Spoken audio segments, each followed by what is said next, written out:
All right, ladies and gentlemen, so emotional control. Did it start? We did start. This is us starting, in fact.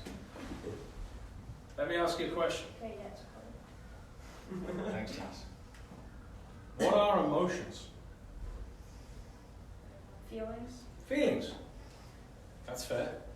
But are all emotions, are all feelings the same? No.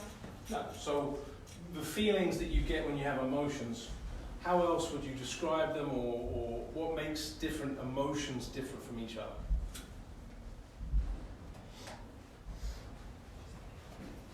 Go ahead. Whether they make us feel good or not. So some emotions are good feelings, some emotions perhaps are not good feelings. Okay. Right, what about the strength of emotions? Right? Some make us take more drastic action than others. I like that. What do you mean by that, though? What? Certain emotions might make us whack a ball or hit the back of the green thing, but other emotions could make us less disappointed, not as mad. Okay. So some emotions are strong and some aren't, or as strong, right? So if you get angry is different to annoyed. Right? Things that happen on a daily basis might annoy me, but if you get really angry, that forces you into kind of different actions. That's kind of what you're talking about, right? Same way as if you're content or you're feeling happy about something, that's great. But that might be a little different to being really excited about something, right? So emotions, they're basically feelings, as you said, feelings of different levels of energy. Some are positive, some are negative, right? But we, as humans, often experience emotions very widely, very differently.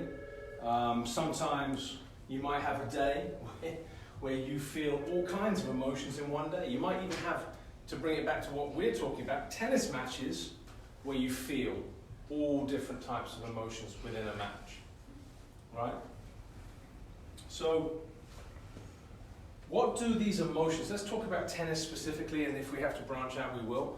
What do these emotions have an effect on? Saying that you're playing a tennis match, right? You've talked about all these emotions, yes? Affect how you play. So they definitely affect... When you're playing. Say that again? Like your mental state when you're playing. So they definitely affect how you play, and they're going to influence your mental state when you play. Just elaborate on that. I'll come back to you, Jack. Just elaborate on that a little bit. What do you mean by they'll affect your emotional state, or so your mental state? If you're angry, you might play more aggressively. Okay, that's good. So if you're angry, it might lead to you playing more aggressively, which can be a good thing, and also not a good thing, because playing aggressively in itself isn't bad, but playing too aggressively might be. Can anyone else give me an example of some of these emotions and how they might affect you, Jack? Your demeanor. What do you mean by demeanor? You're correct, I agree with you. What do you mean by it? If you're just showing that you're sad, if you're just sad, if you get really mad, it could affect you. It could affect you. You're really sad. It can kind of cloud your mind. If it, it can So what you're talking about is having these emotions affect the way you are, which is the whole point of today's class, actually. It's absolutely what we're going to be talking about. Just a little bit further along. Do you have something you want to add? Yeah, I was just gonna add, people can tell when you're angry or when you're pissed off. You won't be as excited to start the next point or keep going. So when you're angry, and if you're a type of person to show your emotions, then it can give your opponent an advantage sometimes, right? And we'll talk a little bit more about that in the weeks that are coming up, because we're going to be talking about confidence, we're going to be talking about positive body language, we're going to be talking about positive self-talk, all of which you'll find that once we get to the end of it, all of these things come together and they all work hopefully in your favor, right? You're able to put everything together to give you the complete mental skills package. But one thing I want to get across today is everyone thinks that emotional control is about making sure that you basically don't have the emotion. That is so far from the truth. If you can show me anyone that can stop having emotion, I'd like to meet them, because I just don't think it's possible. So if that's not possible, right, if we're not able to stop having these emotions, what does emotional control mean? Yes, Dennis? Controlling your emotions. I knew you were going to say that, because every time I ask that, someone always uses the same exact words that were in my questions. Just change the order. What is emotional control? It's controlling your emotions. Dennis, you are absolutely correct, but can anyone give me an answer that doesn't use those words? Hang on one second. Yes, Jack? Making sure your emotions don't impede your play or yourself or just yourself. So not letting your emotions affect the way you act, the way you play, right? I think that's a pretty good definition of it. I did look up an exact definition. It said exerting your will on how you respond to your emotions. In other words, you having an effect not on the emotions themselves, but how you deal with it.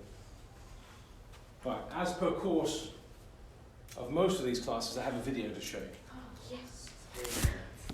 Wait.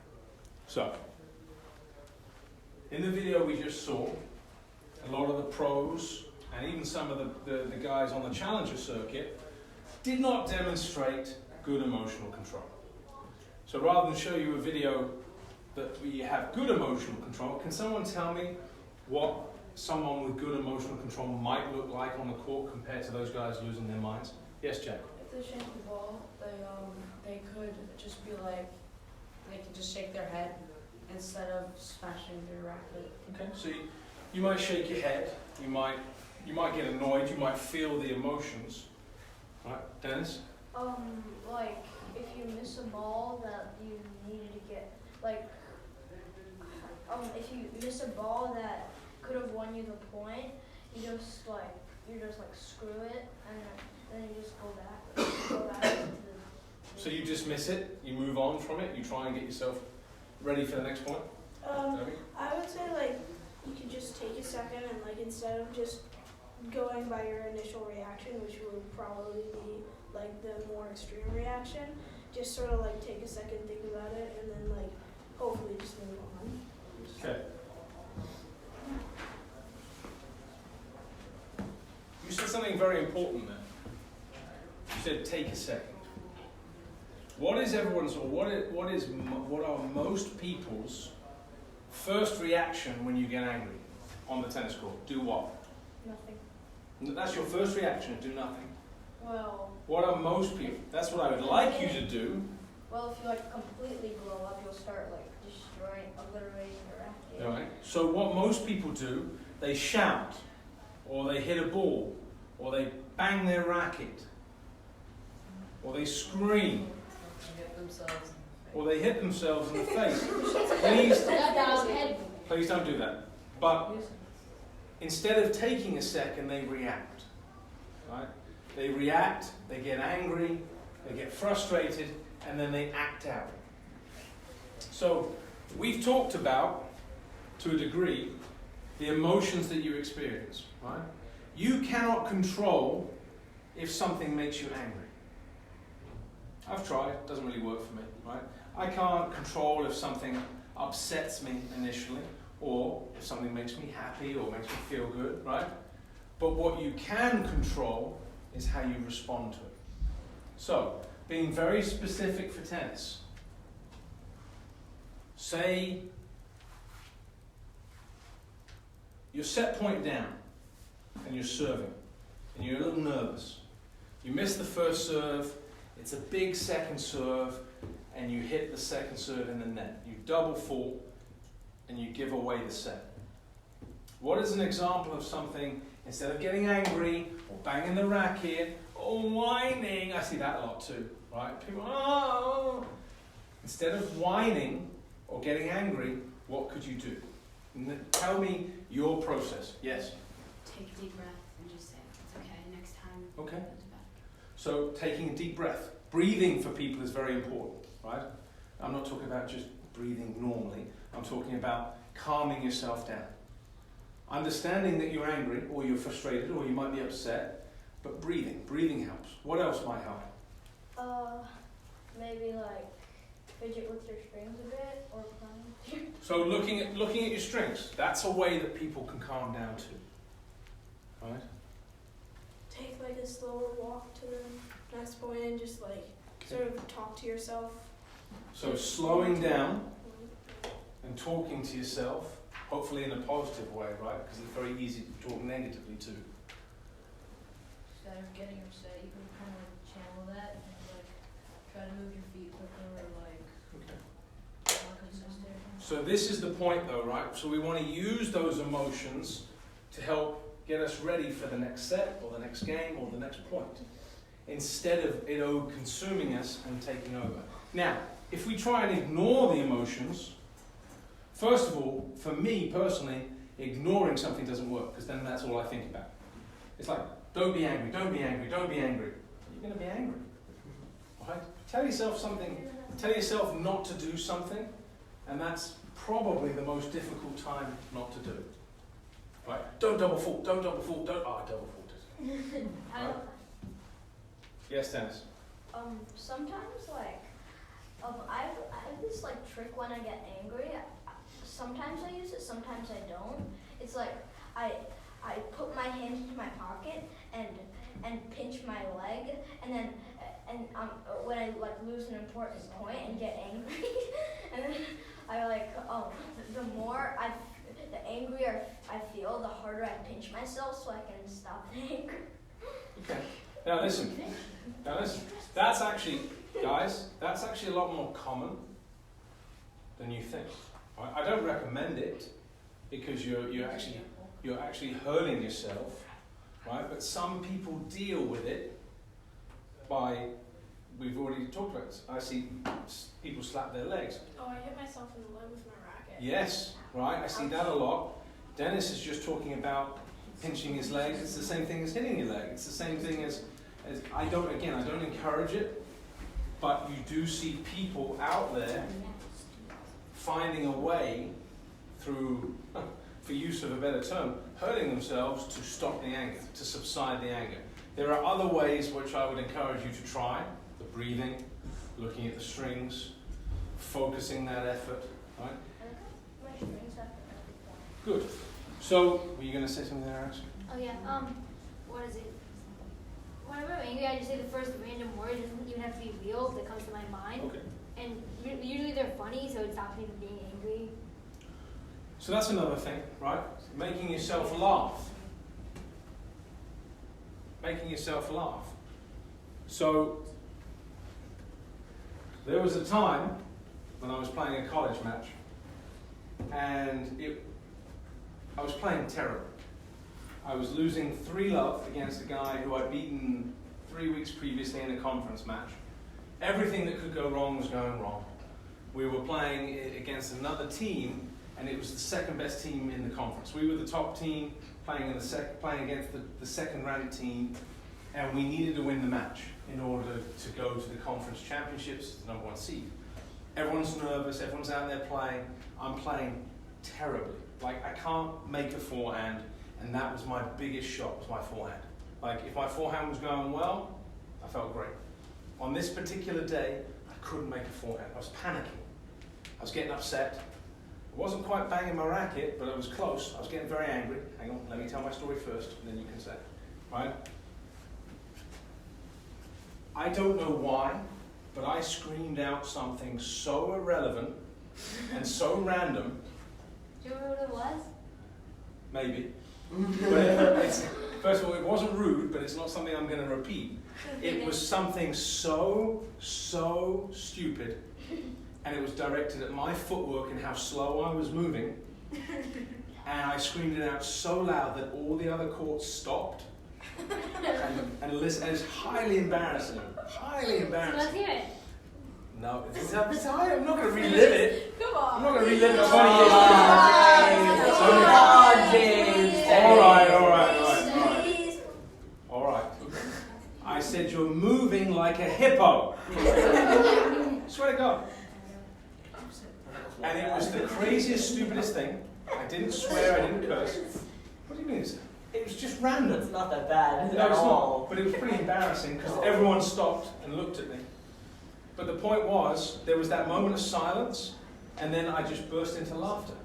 I'd been so mad at myself, I found myself 3 love down, couldn't make a ball. I yelled at myself for being slow, and then I started laughing.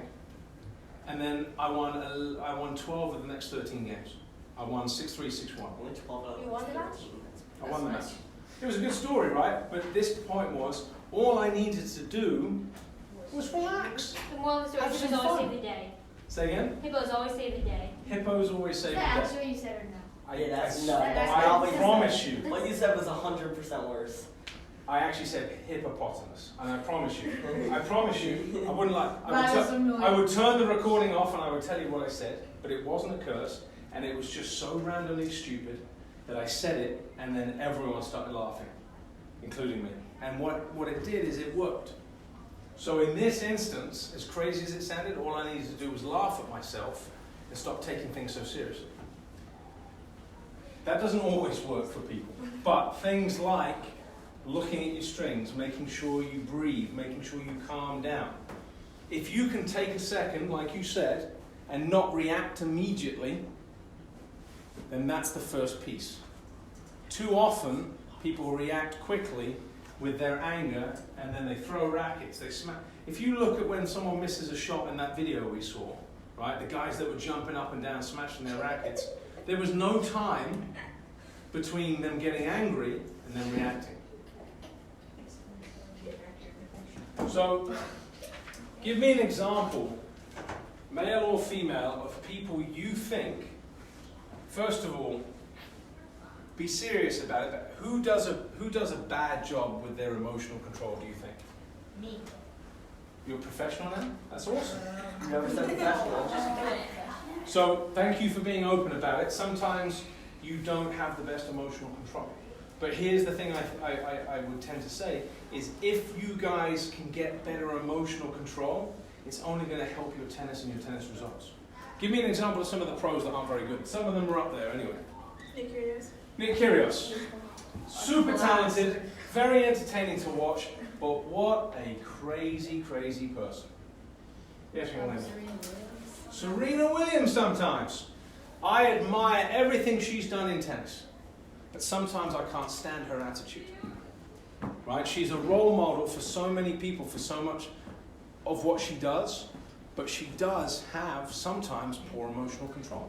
And it's cost her big time Grand Slam matches. Not just against Osaka, right, a couple of years ago in the US Open, but also in the US Open against Kim Clijsters many years ago. What about Halep? Say again? Halep had great emotional control, right? Serena Williams, I don't think played badly. I think Halep just played extremely well at one moment. Yes, Jack? Sorry, Medvedev. Medvedev, right? Yeah, but he did. So Medvedev is an interesting one because sometimes he's Or he's or Zverev, right? They both at times are ice cold and very much in control, and then other times they seem to lose the plot. For those guys, do they play better when they're in control or when they lose the plot? In control. In control. Right? Most players play better when they're in control.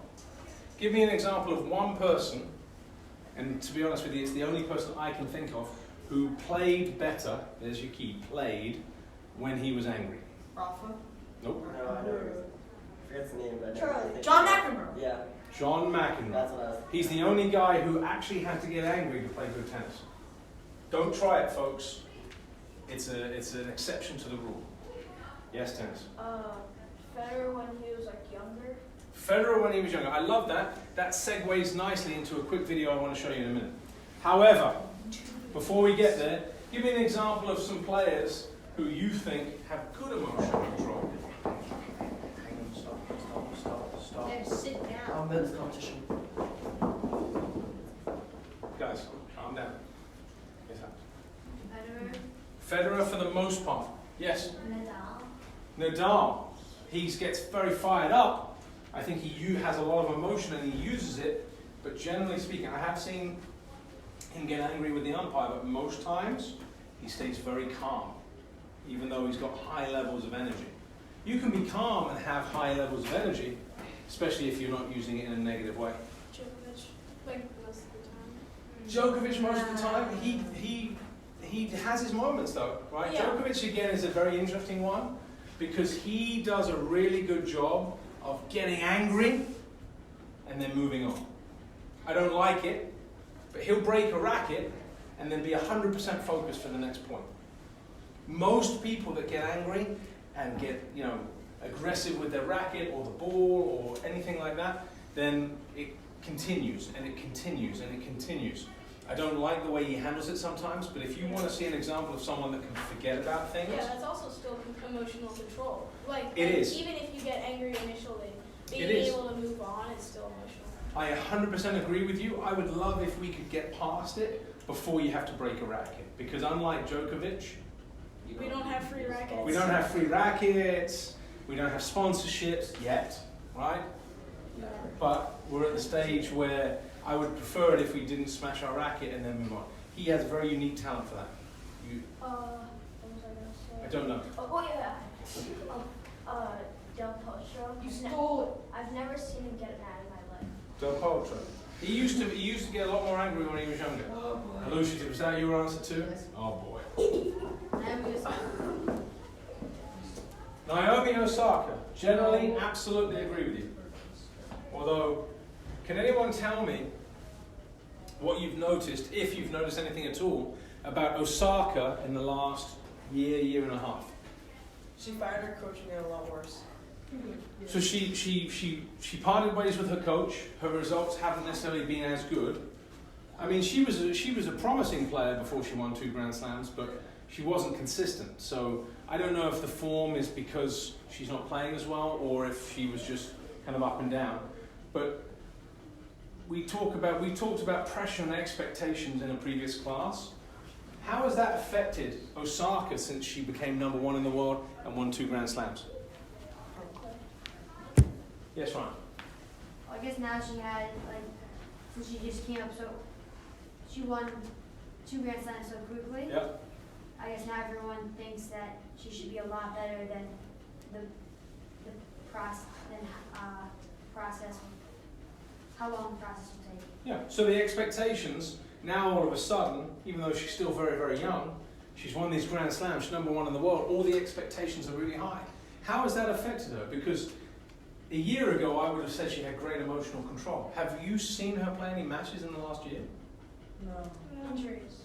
Well, she had some injuries, but generally speaking, when you go into a tournament ranked #1, you're supposed to win the tournament, right? Or at least get into the Final. Or at least progress deep into the tournament. So one thing I noticed about Osaka is that she's feeling the pressure. She always used to be very happy on the court. She doesn't seem as happy. She's getting a little bit more angry. She doesn't seem like she's enjoying her tennis, which is part of the bigger thing about having all the pressure and expectations. But it's also difficult sometimes to control all of those emotions that you might be feeling. So, I want to just show you one more video. Found it. We watched a little bit of Federer versus Safin.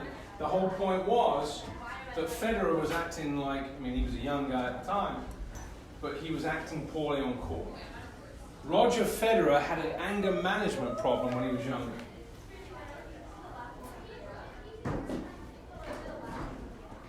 So, when Federer used to play, apparently he saw a video of this match and he saw how poorly he was managing his emotions, and he volunteered to go to anger management classes. He had anger management classes, and he went and he worked with a sports psychologist to get a better handle on his emotions. Now, aside from very rare moments, people think Federer is one of the calmest guys on court. Doesn't mean Federer doesn't get angry or frustrated. He just does a better job of controlling his emotions. But when he was 19, 20 years old, he had a reputation for throwing his racket all the time, being angry, getting point penalties, etc. Yes, Dennis? Did he win this match? I think he did in 3 sets, but I'm not 100% sure. Was he like the Nick Kyrgios of like? I wouldn't say he was quite as crazy as Nick Kyrgios, Did he ever tank? but he had a bad attitude. And you don't win. You don't end up winning 20 Grand Slams by having a bad attitude. So we've seen examples of both good and bad in terms of what the pros do. But like everything else we've talked about, it's not always the same answer for all of them. Right? You're going to find different ways to control the emotions. Again, what I want us to get out of today is not trying to stop these emotions, but trying to accept them, understand them, maybe use them, but certainly control them. What are some of the benefits? Why are we even talking about controlling your emotions? What are the benefits to this? You'll play better. Well, you'll play better, but why will you play better? Because you're not demolishing your racket. So A, you have equipment, because if you break your racket, you might not be able to play, right? But also, if you're demolishing a racket or you're banging the racket, slapping yourself, hitting tennis balls, what are you not focusing on? Playing tennis. Playing tennis, but what are you not focusing on about the tennis? Winning the match. How? Next point. The next point, but what about the point, guys? Do you just play points without thinking? No. Hopefully not at this stage. You guys are everyone in this room is past the stage of where just getting the ball in is good enough. So what do you need to be thinking about instead of getting angry? Like how are you going to play the next point? How you're going to play the next point. We're not talking about it today, but does anyone have a routine that they go through every single point? Whoa. It's kind of a rhetorical question. I don't need to, you can show me with your hands, but I don't need to hear about it yet. Okay, that's good. Here's the deal though, right? I would argue that at least half the people in this room sometimes get angry on the court and show their emotions. Next time I'm on court with you guys, I want you to be very, very selective about the emotions that you show. Do not try and stop having these emotions. Feel free to feel angry or frustrated, right? But you've got to move on from it very, very quickly. So, just in the last minute before I let you go. We're already done. It's crazy, right? Time flies. But the next time you feel angry, right, and you feel frustrated, and you feel like banging that racket,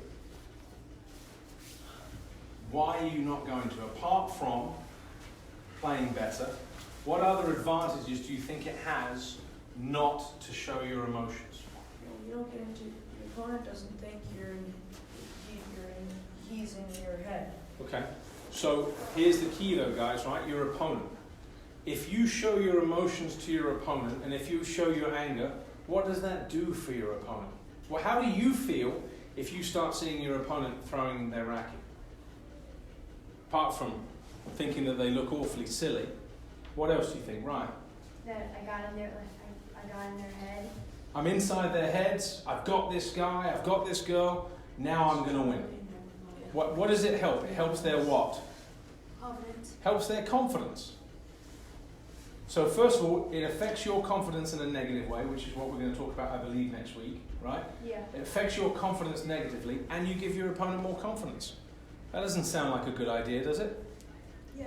Dennis, is this going to be a great last contribution to the class? I think. Go ahead.